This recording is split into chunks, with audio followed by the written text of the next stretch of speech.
warahmatullahi wabarakatuh. Alhamdulillah, ini aku sampai di daerah Kerawang dan aku dapat informasi dari followers ada anak umur 15 tahun perempuan, dia kena gangguan jiwa karena sesuatu hal yang sebenarnya ini privacy gitu. Aku nggak enak kalau menjelaskannya sama kalian secara langsung, jadi kita telepon aja orang yang menginformasikan selaku dari salah satu saudaranya juga ya guys, karena yang info ini salah satu followers aku dan kondisi anaknya juga emang harus segera dibantu. Halo. Halo, assalamualaikum Teteh. Waalaikumsalam Ibu. Iya. Aku mau tanya ini kronologis awalnya gimana sih? Ini kan kita udah sampai, tapi aku mau tanya dulu gimana sih kronologis awalnya ceritanya? Kronologinya gini. Jadi ponakan saya itu, jadi bukan masih sama saya sepupu. Nah mama itu punya suami. Mamanya udah meninggal teh. Mamanya meninggal. Nah dia tadinya diurus di keluarga kami. Nah, karena dia mungkin tidak mau menyusahkan keluarga kami, dia diajak ikutlah dengan papahnya nih, dengan ibu tirinya. Okay. Karena dia masih pengen sekolah, pengen kuliah, dia ikutlah dengan papahnya. Setelah ikut sama papahnya, jadi ini mertuanya yang sekarang juga nggak tahu teh kalau anak itu anak papa kandungnya sendiri, bapak kan jadi anak kakeknya. Sepupu saya ini diperkosa sama bapak kandungnya sendiri teh.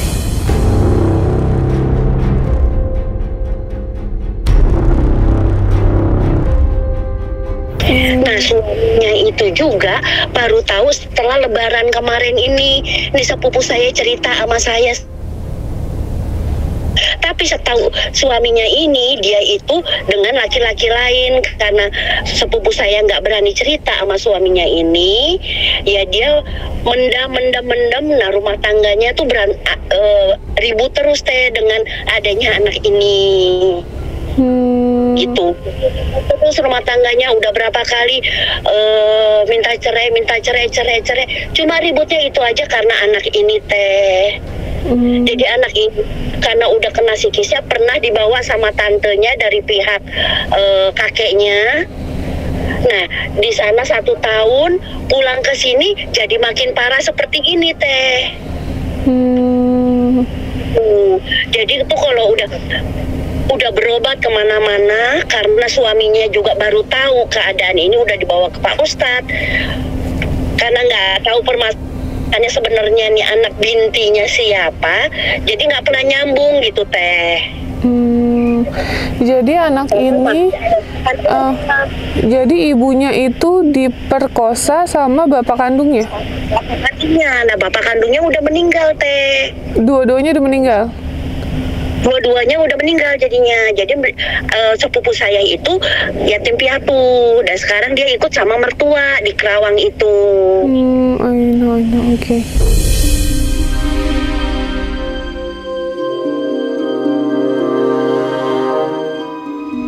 Nah anaknya ini suka ngamuk. Nah karena mungkin masih satu darah dari papanya sama mamanya.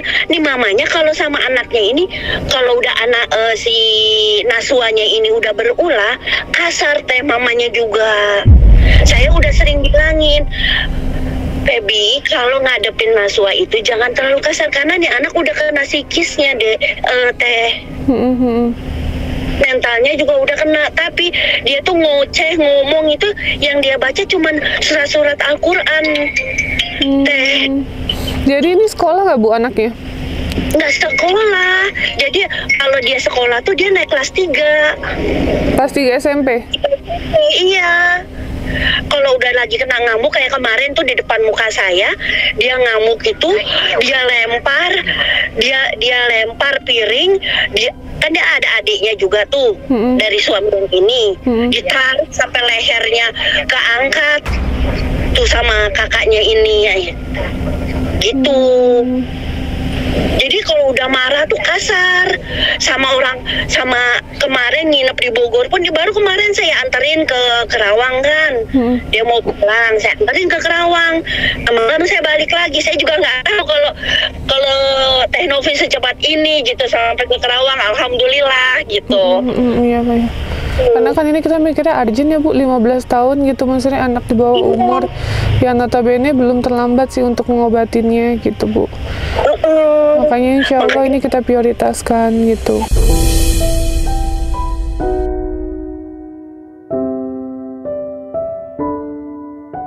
Iya Teh, alhamdulillah saya udah dikasih kesempatan sama Teteh. Iya Bu, ya udah ini kita ketemu dulu ya Bu ya, di dalam masuk dulu ya, mau nanya gimana ceritanya.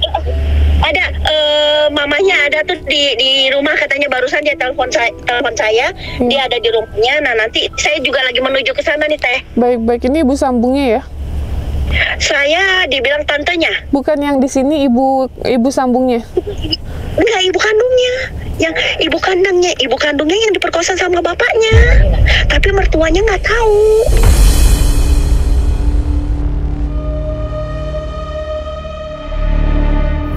Oke. Ya udah Bu, kita tanyain dulu ya Bu, gimana kronologisnya ya.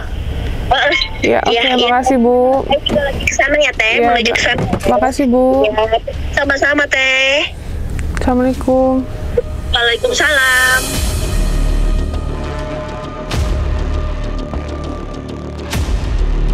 Nah guys, jadi aku udah clear tadi pas mendengar penjelasannya. Jadi ada ibu-ibu ya, ibu-ibunya A. Nah ibunya tuh udah meninggal, ibu A nih. Nah dilakukanlah hubungan seksual oleh bapak kandungnya sendiri hingga hamil gitu. Terus lahirlah anak yang bernama N ya, setelah 15 tahun yang lalu gitu. Jadi ibu A ini udah yatim piatu, udah meninggal dua-duanya.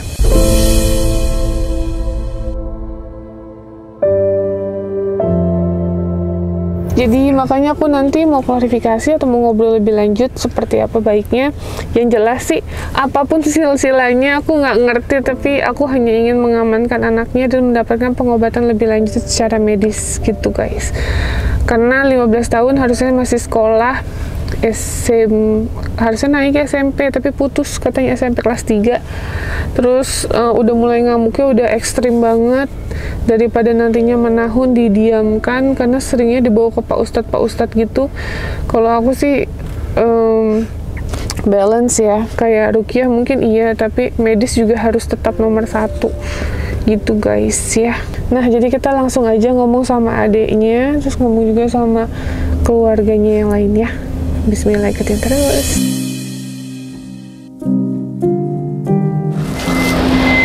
Assalamualaikum.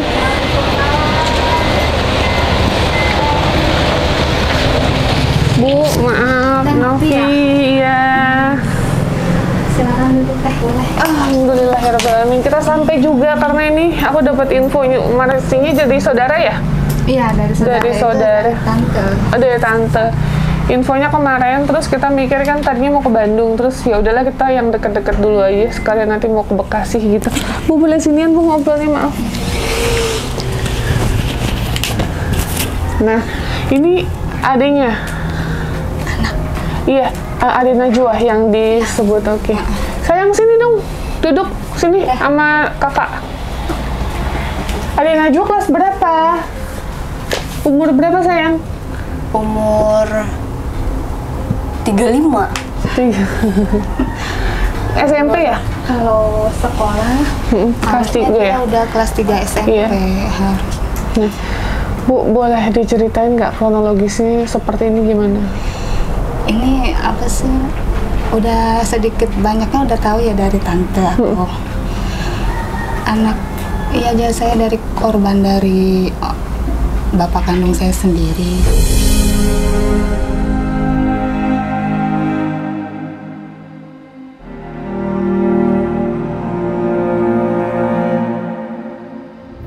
Nggak tahu. Nggak apa-apa. Ibu tenang aja, nggak apa-apa. Tapi di sini yang tahu suami saya doang. Mertua aja nggak tahu. mertua, tetangga-tetangga di sini juga nggak tahu karena memang sayanya juga jarang keluar rumah.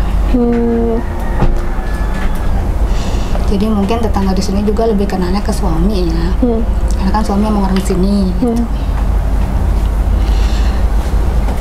Ya kalau diceritain dari dulu mah kan saya ketemu sama bapak itu dari kecil emang nggak tahu bapak teh. Tapi setelah ketemu malah saya jadi korban gitu teh.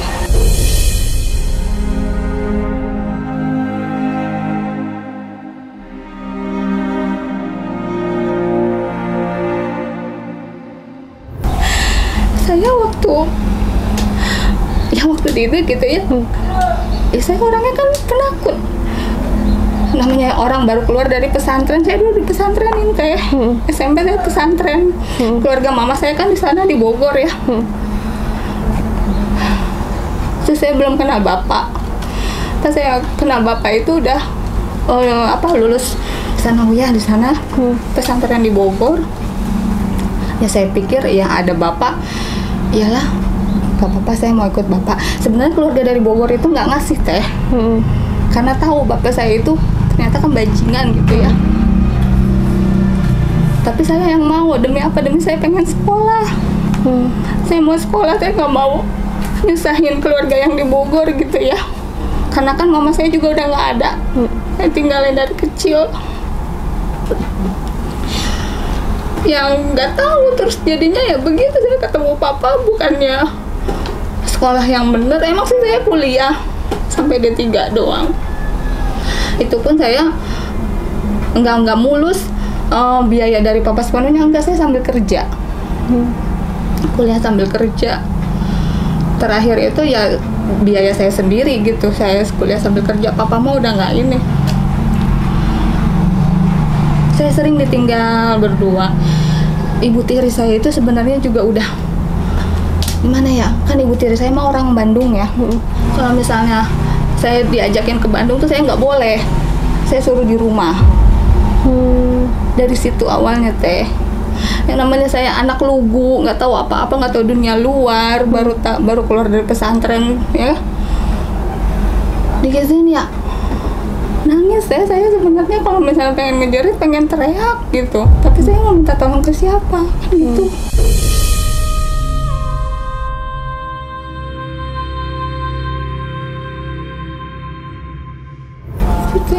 Jadi ya, saya nggak nyangka terusnya hamil gitu.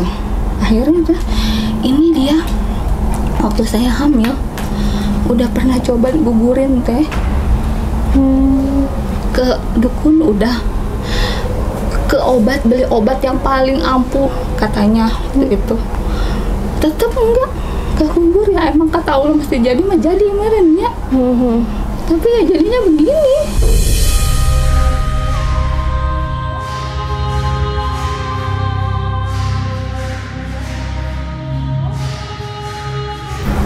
Nah, jadi perubahan seperti ini katanya baru-baru ini. Jadi katanya semakin lebih parah setelah pulang dari ada adiknya papa tuh di Cempaka Putih, katanya mau ngurus dia. Udah di sini aja Najwa tinggal sama Cici gitu.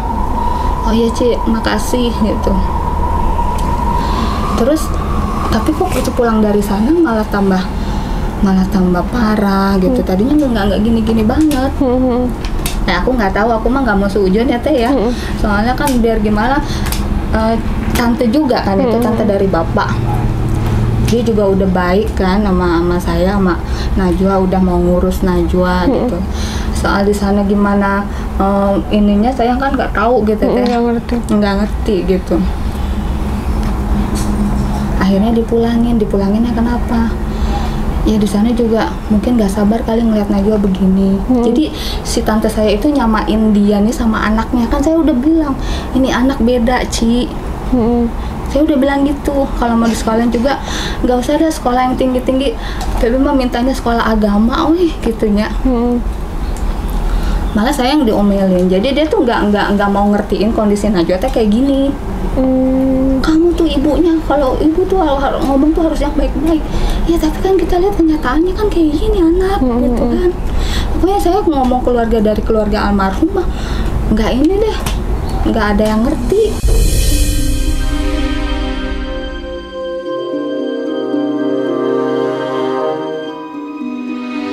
Padahal mereka orang punya gitu ya, boro-boro gimana gitu mau ngebantuin.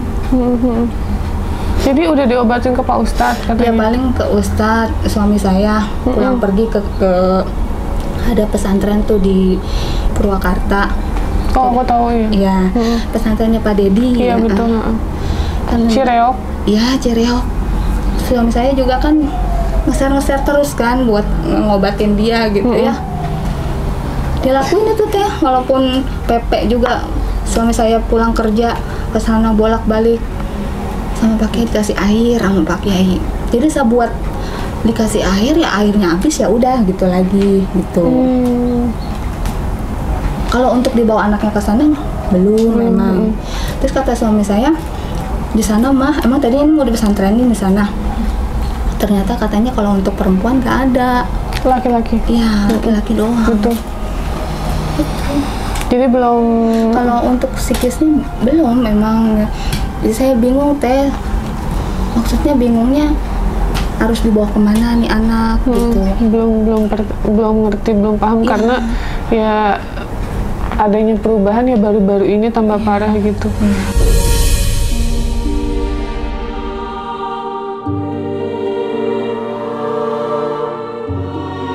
Terus jadi putus sekolah kelas 3. Mau naik kelas Dari kelas 6 juga udah nggak sekolah teh. Oh, dari kelas 6 udah nggak sekolah. Ya, untungnya waktu itu kan lagi daring ya. Lagi gencar-gencarnya COVID. Iya, Kan daring. Yang ngerjain tugas-tugas dia siapa? Sepupunya. Sepupu ada di sini dari suami gitu. Dari keluarga suami. Sepupunya yang ngerjain teh. Kan kalau daring mah kan nggak ketahuan Iya, ini ya. ketahuan. Terus tapi naik SMP. Yang penting mah lulus aja, lulus SD. Iya, Udah lulus SD. SMP? Enggak sekolah lagi ya. Anaknya udah nggak bisa ini pelajaran teh. Jadi lulus SD terakhir terus harusnya sekarang itu kondisinya kelas 3 SMP. Oh, oke. Siapa namanya? Najwa. Najwa. Sini deh, duduk. Najwa. Mau sekolah nggak? Mau sekolah lagi nggak? Ini kenapa, Bu? Kurang tahu ya, mungkin apa nyamuk apa gimana, soalnya itu di tangannya aja juga ini kayaknya darahnya manis ya? sensitif Iya, gitu kayaknya. Mau sekolah lagi ya, sayang? Teh ditanya tuh, Mau sekolah lagi nggak? mau sekolah nggak Teh?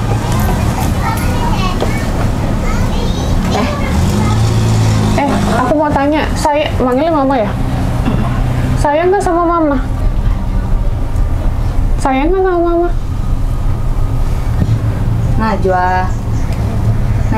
Jadi kurang lebih 3 tahun ya, Bu, kayak gini? Sayang banget. Dia tuh nggak bisa diajak komunikasi kayak anak normal gitu ya. 3 tahun? Ya, Sebelumnya bisa kan? Sebelumnya bisa, orang suka sekolah agama biasa. Terus kalau sholat aja juga dia sebelum disuruh juga udah sholat. Ngambil ini sendiri gitu, ambil wudhu sendiri, nyiapin sendiri gitu. Sama boro-boro.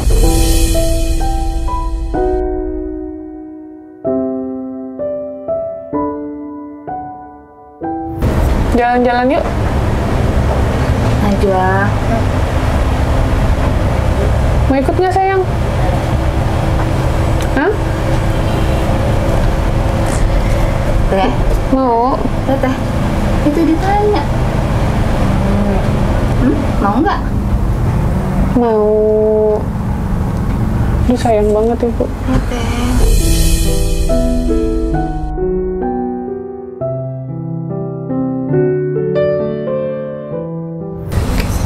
Sedih ngeliat anak gitu. Saya mah ngadepin kayak gini teh, terus terang teh, ada keselnya. Manusiawi. Iya, keselnya bukan gak sabar karena kondisi dia gini, keselnya jadi saya tuh selalu kebayang ini anak teh hasil hubungan yang gimana itu teh yang bikin saya jadi kesel sama dia gitu. Emang sih dia mah anak nggak tahu apa-apa ya. Apa sayang?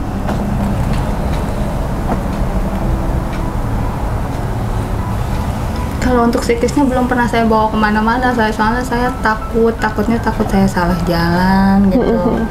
Oke, saya minta tolong sama tante saya itu yang di Bogor, kan kemarin saya bawa ke Bogor,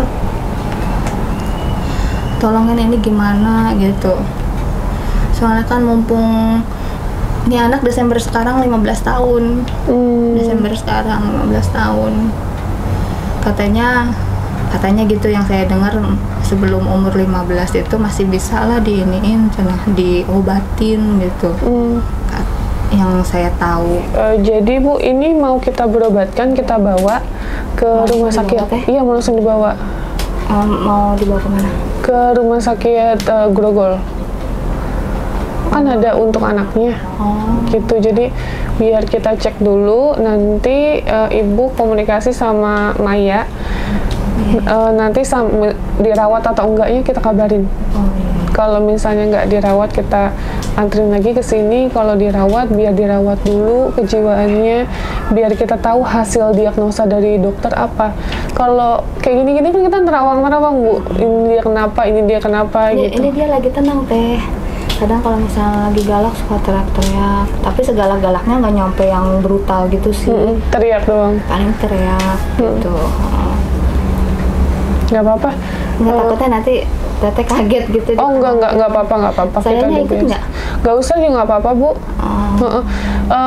Via teleponan aja. Nanti kalau udah nyampe rumah sakit kita fotoin, kita videoin. Gitu. Kayak biasa gitu. Ganti baju dulu ya sayang ya.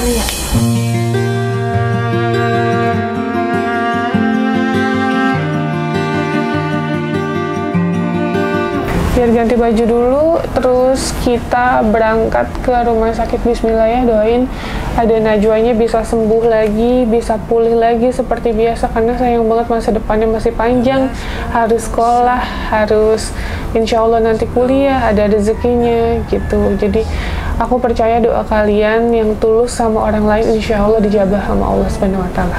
Amin amin ya rabbal alamin. Oke guys, let's go.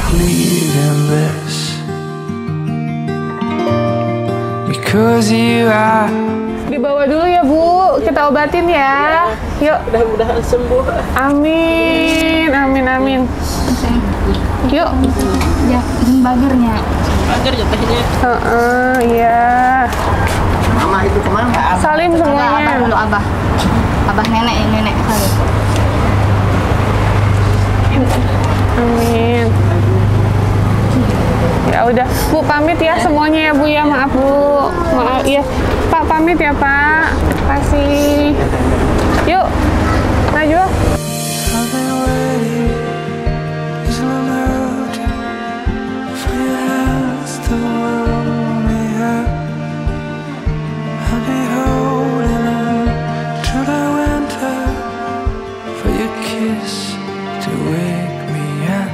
Nah, jadi kita mau langsung berangkat ya ke rumah sakit. Sekarang udah sama ada Najwa, udah pamit juga sama seluruh keluarganya, sama neneknya, sama kakeknya.